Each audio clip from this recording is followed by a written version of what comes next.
Yo, yo, yo. Oh, awesome. So every rap song from now on needs a brass solo section.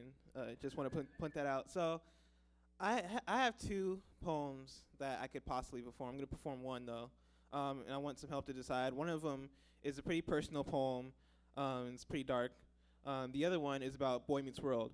And so, by show of hands, who wants the first one, the dark kind of personal one? Got a few hands to see if you. And who wants the Boy Meets World one? All right, Boy Meets World. Okay. This poem, it's also kind of dark, so it works. This poem is called Boy Meets World. You don't know it, but sometimes I go to a hill that overlooks the landscape's mask of city lights for a sip of momentary grace. Sean Hunter.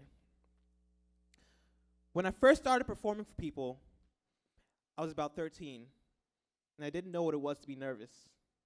I realized that the older I get, the more nervous I get, and I discovered the perks and also the negative necessities that come with age. Age. It's enough to turn a magician into a mage, or knowledge into wisdom. Listen, I know enough to know that I don't know much.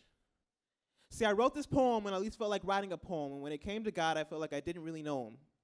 I felt mostly insane and in an ocean of pain, and yet somehow I wore a mask which kept people from seeing the being that was truly starting to grow inside me. It was like hide and seek minus the seek. I was weak for weeks, dancing myself cheek to cheek, waiting for a misstep so I can step on my own feet. Today, there's a young man out there ready to give up. He's packed his bags, unplugged his television, written a note that says, "Don't come looking for me because I am long gone." As he leaves out of his one-bedroom apartment, a 6-year-old kid sees him and thinks to himself, "I would give anything to be grown up like him and to be 18.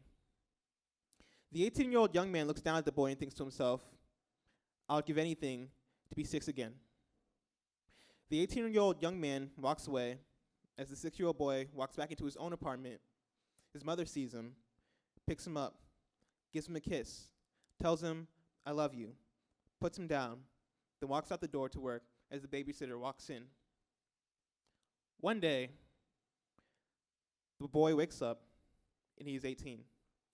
Be careful what you wish for. See, this is what happens when a boy meets world.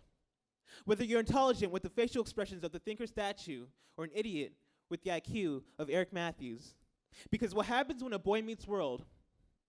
What happens when a boy meets world? See, this is a cry for help, but not for myself.